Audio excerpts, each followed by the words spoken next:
welcome back to another fantastic episode of See the Vision. My name's Nicole Elise, aka Elise, and this week we're going to be talking about executive orders. Plus, I'm going to be giving you some fun things to do this weekend, and I still have 2 movie tickets up for grabs for Get Out, so make sure you stay tuned to learn how you can be the next winner. But before we get started, we're going to have a short word from our sponsors, so stay tuned.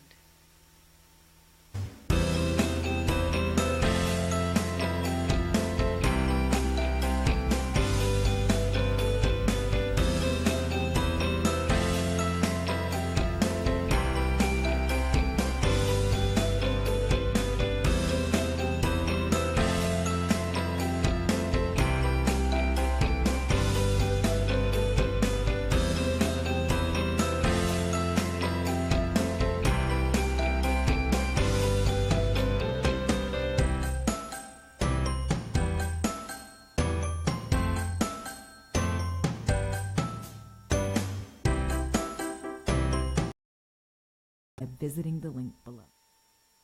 Oklahoma Commercial Roofing is more than a roofing company. They are commercial property experts with over 25 years of experience in commercial real estate. They pride themselves in putting their customers first. Every job comes with an annual maintenance plan and warranty for absolutely no additional cost. Don't wait for your roof to collapse or get a leak. Be proactive and call Oklahoma Commercial Roofing today at 405-246-8160. Welcome back. And this week in Current OKC, we're going to be talking about the Oklahoma City Council and how they have granted the Oklahoma City Public Schools the right to use a TIF, or AKA a tax increment finance, to help build the Oklahoma City Public Schools admin building. And so this building is going to be located on 615 North Classen, and they intend to allocate $10 million for this project, and I think this is a great way to give back to the community. And if you're wondering what a TIF is exactly, all it does is it uses a portion of property tax in a specific district or area, and then it puts it back into the infrastructure or buildings within that area. And so I think this is a great headline for the Oklahoma City Public Schools, because they never really get positive ones. It's always about how they're taking money away from the program, and so I think this is great to put money back into that community and to help better our education system, because Lord knows we need it. Up next, let's talk about some national knowledge. What's going on nationally that you need to know about? This week we're going to be talking about the H.R. 899, and that is the right to terminate the Department of Education. This is a bill that has been introduced as of 2/7 of this year, and 8 people have co-sponsored this bill, and I have a huge problem with this. You want to get rid of the Department of Education? Seriously?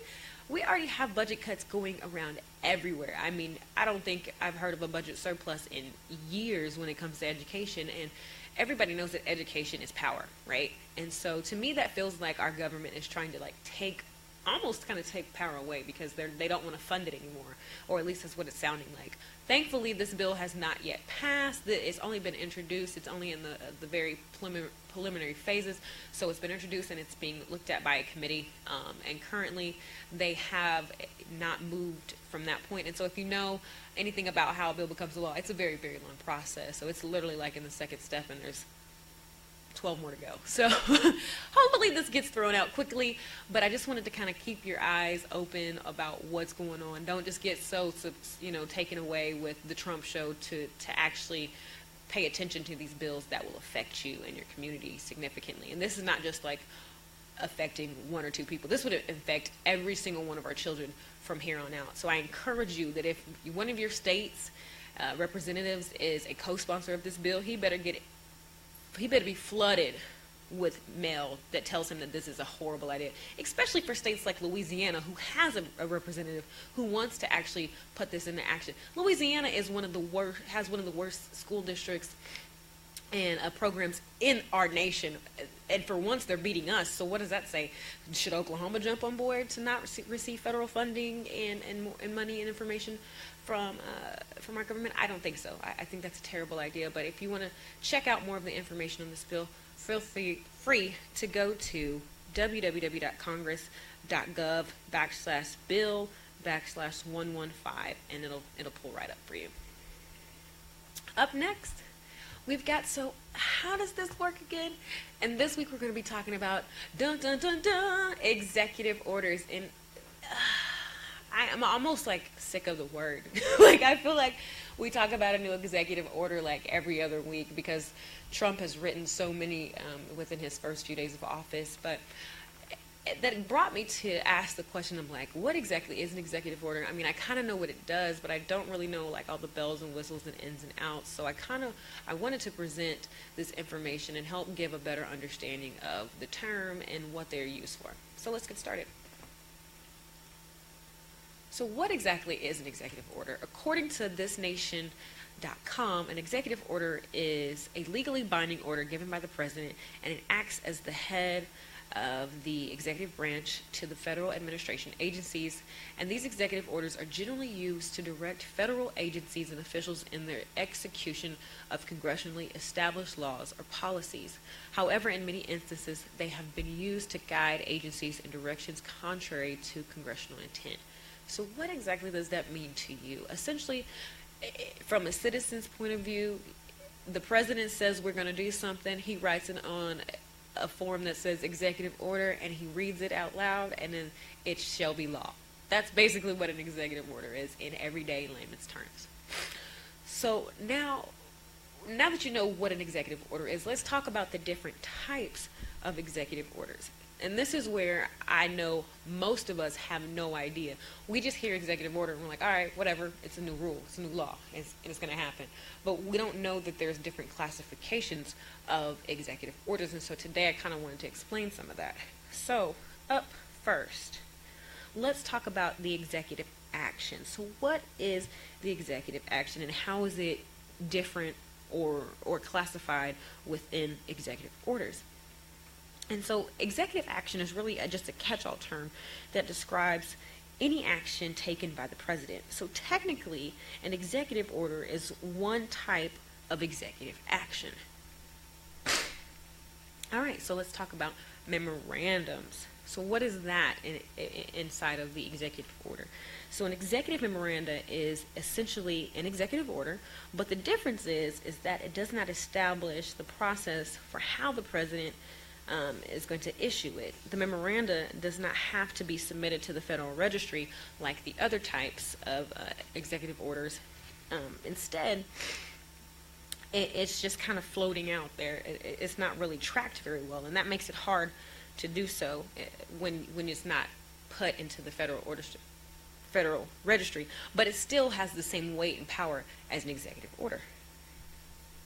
And then the last type is called a proclamation. And so these are largely used for ceremonial purposes, and they usually don't carry any legal effect, but they are just more out of like respect for something. You know what I mean? So ordering like for all the American flags to be flown at half-staff because a particular person died is an example of a proclamation. So let's talk about why executive orders are controversial. Like, what's the big deal? Why does everyone care? And one of the biggest reasons that people care is because it does not require Congress approval in order for you to write an executive order as the president. You can just say, this is the law, and it's going to be law. So it's very similar to a dictatorship, and a lot of people do not like that, especially in our world of democracy, because we are the people, and we believe in representation and checks and balances and everything that is American made, yeah, but it kind of just skips that process and says I'm the boss and I can do what I want. And as the president, he does have this privilege. Another reason why people kind of get upset about it is because it's equivalent to a law. Like when it's written and when it passed, when he writes it, it is law. It is binding, and if you break that law, you get in trouble. Another reason is that it's really hard to overturn an executive order once it's been put into place until another president comes in and he can decide, okay, we can undo this. Or Congress has to like go through all these bells, hoops, and whistles to try to make an amendment to it, but we'll talk more about that a little bit later. Plus, there's no limit on how many executive orders you can write. They're limitless. You can just write them like, you can write one every day if you wanted to, but I doubt that would work out for you. But theoretically, you could. I mean, President Franklin Roosevelt wrote 3,522 during his presidency. That's a ton. That's 10%. Most presidents don't even write 10% of that. So that's why it's such a big deal. Up next, let's talk about how can an executive order be overturned. So earlier I mentioned that the Senate and the House of Representatives, so Congress, they do have some kind of power, but it's not exactly like, oh, we don't like it, so it's not going to be a law, or oh, we don't like it, so we can just come together and protest and it'll go away. That's not how it works. And there's only two ways an executive order can be overturned. The first is that if someone from the House of Representatives or Congress, or a senator says that they want to write a law to amend it or change the executive order that the president has put in place. And then even if this law or bill goes through and becomes a law, or moves up to the point to where it's about to become a law, it can be vetoed by the president because he doesn't like it. It's going to clearly affect the law that he put in place, so he doesn't have to accept this amendment just because the House puts it up on the table to be selected as a bill. And then even if the bill does get vetoed and gets through the process of being a bill, Congress can override the veto, but 2/3 of Congress has to agree. Now, it is like all stars have to align, and the star and the moon and the stars and the grass and the people and the wind all have to be standing on one leg, howling to the moon for Congress to usually have 2/3 of it in agreement on any bill. So the possibility and the probability of that happening is so rare that it would not override. Excuse me. It would not override the executive order. Now, on the flip side, it can also be taken to the courts.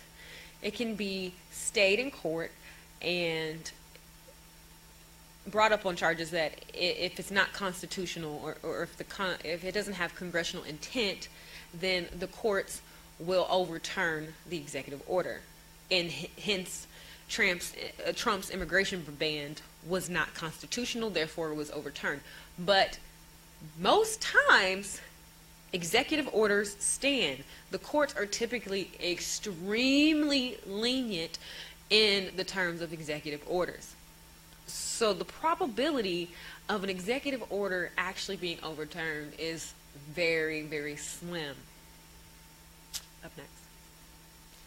And so thus far, President Trump has written 26 executive orders, and within his 100-day period, that's kind of a lot, especially since these orders are not what you would say for the good of the American people, at least in my opinion. But let's hope that the courts and people and protest and continue to speak out and claim and point out the injustices that he's trying to do with his executive orders. And not all of them. I mean, I don't agree with any of them, but I don't think all of them are unconstitutional. Let me just put it like that. But anyways, if you want more information on executive orders, you can go to thisnation.com. You can also check out cnbc.com /executive orders.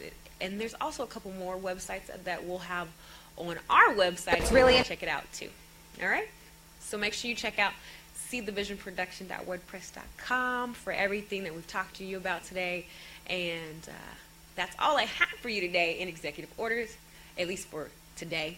You know, if you want to hit me up with a comment, text, I'll gladly entertain more of my thoughts and knowledge there. But anyways, we'll be right back after this short commercial break. Don't get it off the rack. Get it made to order. Made to order designs by Terry Owens are beautiful, elegant creations that are guaranteed to make a statement. Check out some of her designs here.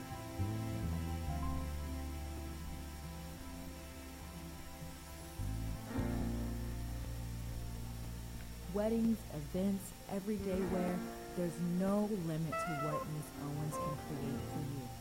So get started today. For her designs, call 405-206-1566 or visit her Facebook page. Welcome back to our musical segment. It's time for y'all's favorite part of the show, Dig It or Ditch It.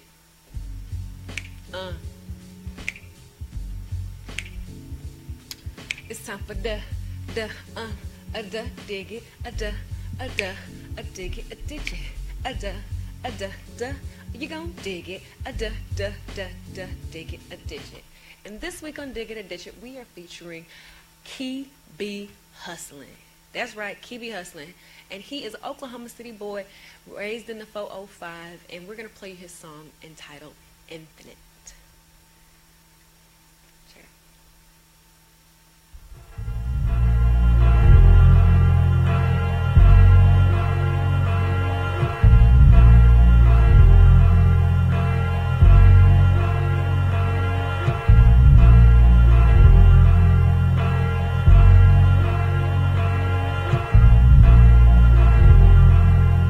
Move like Malkovich, on the hunt for malcontents. Riches, I'm a mountain it. They mountain next to where the mountain sits. I'm a mountain it. Mark obstacles until the mountain splits. Paramount in this, I hang my mind on mountain kits. Every flip involves a kick. Kicking costly concentrations. Constantly concocting content. Keep them locked in conversation. Conservation's cock with cocky. Crazy when they commentating. Conflicted in their confines while concubines be contemplating. Lavish the lives of the latent. Burn from the blunt of the blatant. Victim to vices of vacant. Sick them with slices of Satan. A doctor with no patience surely has no occupation. That was Kiwi Hustling with Infinite. Doesn't he give you like Lupe / like old school hip hop vibes? I dig it. It's dope. He's deep. And if you want to find more out about Key, you can go to his Facebook page, Hustle25, and it's spelled HUSL 25, all one word, and you can find him there. Or you can go to his SoundCloud and listen to more of his dope sounds. I think he's fantastic, so make sure you go check out Key and tell him Nicole Elise sent you. Plus, if you want to be on Dig It or Ditch It, make sure you hit me up at seethevisionproduction@gmail.com and send me your bio and a couple of songs because I want to hear what you're working with, all right? Up next, let's talk my favorite part of the show, Hidden Gems. And this week on Hidden Gems, we're going to be featuring the Mexican restaurant Cultivar. They are fantastic. It is fan-freaking-tastic. 2 thumbs up. It's a beautiful, beautiful place to go have a great meal. It's super affordable, and it's really yummy. They're known for their humongous burritos that are like the size of your head. They also serve breakfast burritos on top of that. They have breakfast. Yes, I said it. And not many places down in Midtown do, so I would encourage you to go take a moment and try out Cultivar Mexican Restaurant. They also have adult happy hours, get your drink on, get your eat on, good food, good people, great service. It's a fantastic place to enjoy some Mexican cuisine. And if you want to check them out, you can hit them up on their actual physical location. It's 714 North Broadway, downtown in Oklahoma City. And their hours, they vary, but most days they open at 7:30 for breakfast, and then they close around 10, and then they open back up for lunch around 11, and they stay open until about 9:30, 10. So just check the hours on their website, and their website is cultivarmexicankitchen.com, so check it out. And so that's all I have for you for Dig It and Ditch It and Hidden Gems this week, but stay tuned, and we'll be right back after this short break. Don't get it off the rack. Get it made to order. Made-to-order designs by Terry owners are beautiful, elegant creations that are guaranteed to make a statement. Check out some of her designs here.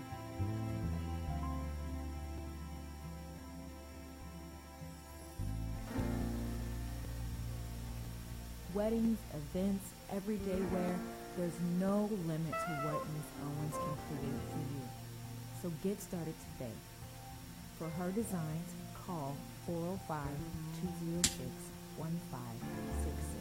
or visit her Facebook page. Welcome back. Now it's time to talk about ins and outs. Are you going to be in this weekend or out? And if you got The homebody bug, I don't blame you, but it's beautiful, so I encourage you to get out. But I've got 3 things for you to do. I've also got 3 things for you to do if you want to hit the town, so let's get started. Up first, I've got an arts and craft for the kiddos. They are toilet paper binoculars. All you need are some toilet paper rolls or paper towel rolls, depending on how you get down. Some sprinkles or some stickers, and then some string so you can tie it around your neck and have them to go explore the world through binoculars. I should have made some and brought them in. This is like a really quick, easy project. I mean, you probably don't even have to buy anything because you have all this stuff at your house because you have to use it unless you're just one of those kind of people. But anyways, if you want instructions on how to get it done, you can go to kiwicrate.com/projects/toilet paper roll binoculars, and it'll hook you up with all the instructions. Number 2, we're going to be talking about XOOX, A Love Story. It's by Adam Rex. It's a book. It's a cute book about an ox who's clumsy, who's in love with this graceful gazelle, and he writes her love letters to tell her how much he is in love with her and adores her just infinite beauty. So I encourage you to check it out and read it to your kiddos. And if you do want to, I've got the link for you. We'll drop it in the description for you below. It's $9.99 on Kindle and $13.56 with a hardback. So check that out. And our final in is going to be in Gabriel Iglesias. I'm sorry for what I say when I'm hungry. So he's our fluffy Hispanic comedian. He's so funny, and he talks about everything in his life, from his Hawaiian garb, the way he dresses, his Hawaiian shirts, to like food trucks. He's a funny guy, and he makes everyday things funny. If you want to check it out, you can catch it on Netflix. And unfortunately, it's not for sale on Amazon or for rent on Amazon just yet, but you know what I always tell you to do? Get that password from that homie and Netflix and chill. Let's start with our outs, okay? This week, the first out I have for you is called Junk Utopia. This is going to be located in Shawnee, Oklahoma, and it starts at 9 a.m. and ends at 5 p.m. on Saturday. And this is like, if you are a crafty, arts, antique, anything handmade kind of person, this is specifically for you. I encourage you to go out and support these vendors. It's going to be a fun time, and it's just a good way to get creative juices flowing. Even if you don't want to go out and necessarily purchase anything, you can just get creative juices from what they've done. So go enjoy Junk Utopia in Shawnee. If you want more information, you can check out their website, junkutopiashow.com, or you can hit the Facebook page up as well. Up next, we're going to be talking about Motown The Musical. My girl, talking about my girl. They'll be featuring one of those numbers at this week's show, and there are many shows to go to, so make sure you check out the website for times. It's going to be held at the Civic Event Center Music Hall downtown, 201 North Walker Avenue, and it's going to be performing all the oldie but goodies, so I encourage you to check it out. It costs anywhere between $23 and upwards to $78, depending on where you want to have a seat at, but I encourage you to go see it and have a good time. Up next is for my fitness folks who like to get their run on and support good causes. This is the 7th annual Run Lucky 5K and Mission Mile Run. It is everything that you have been wanting in a fun run. You get to run and get your exercise on, but you also get free beer. Who wants to pass up free beer? And the best part is it's green because it's celebrating St. Patrick's Day. Plus, you're going to be helping benefit Leukemia and Lymphoma Society, so I encourage you to go check it out. If you register today, it's $30, and then if you rate for race day, it's $40, so $10 more. You might as well get that savings in.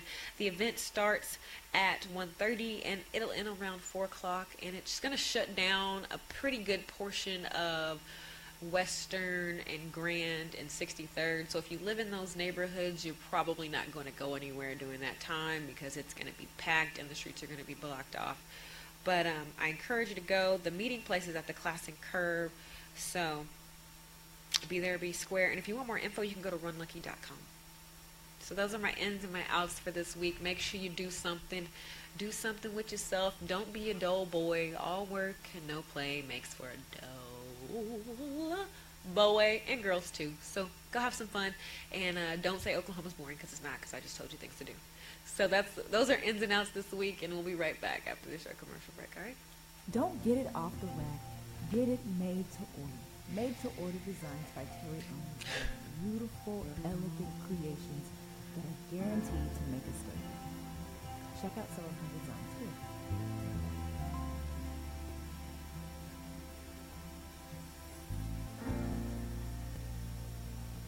Weddings, events, everyday wear, there's no limit to what Miss Owens can create for you. So get started today. For her designs, call 405-206-1566 or visit her Facebook page. Let's talk about sports, baby. Let's talk about you and me. And this week in sports, we're going to be talking about some basketball. It's you know what time it is. It's March, so that means it's time for March Madness. Now, they haven't released the bracket yet, but I just want everybody to get prepared and know that it's coming up next week. It's going to kick off on the 14th, so I encourage you to tune in and get your basketball on. Let's talk about some Thunder basketball, though.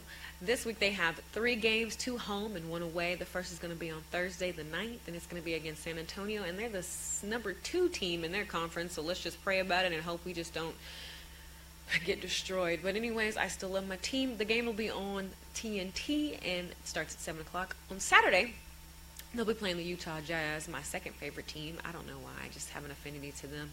But that game starts at 2 o'clock. And then on Tuesday will be the last game this week. And it's against Brooklyn. And that game starts at 6:30 as well. So go Thunder. Woo! Now let's talk about some baseball. Yes, I said it. The Texas Rangers, they're currently in spring ball, and they've got 8 games this week. The first is against Venezuela on Thursday, and that game starts at 3 o'clock. And then Friday, they play the LA Dodgers at 9:05. And then on Saturday, they have a doubleheader against the Oakland A's and the White Sox. And then on Sunday, they play the White Sox one more time. And then Monday, they play San Francisco at 9:05. And Tuesday, they play Arizona at 4:10, and then on Wednesday they wrap it up with Cleveland at 4:05. So those are the 8 games that they're going to have. Unfortunately, none of them will be televised, but I just wanted to get your radar going for baseball, to get those antennas up in case any of you guys are wondering what's going on in the MLB world. But that's all I have for you today in sports. Thank you so much for hanging out with me. Let's wrap this baby up. Again, my name's Nicole Elise, a.k.a. Elise, you know. And don't forget to check out our website, seethevisionproduction.wordpress.com. Also, if you want to be on Dig It or Ditch It or Hidden Gems, make sure you hit me up at seethevisionproduction@gmail.com. And if you want to win those tickets I was talking about earlier for Get Out, they're 2. And all you have to do to win is to like, share, and subscribe. And like, share, and comment. Those are the 3 things you got to do. If you subscribe, I'll give you an extra high five for that. But those are the 3 things you got to do to win those Get Out tickets. And before I leave you, I just want to say, good googly moogly, these allergies have been killing me, and I know they're probably killing you guys. If you have any tips on how to clear all of this up for me, please send me a message, a comment, leave a note on my front doorstep. Whatever you got to do, help me feel better, because I'm tired of But anyways, you guys are the best. Don't forget to keep your eyes open so you can continue to see the vision. All right, have a good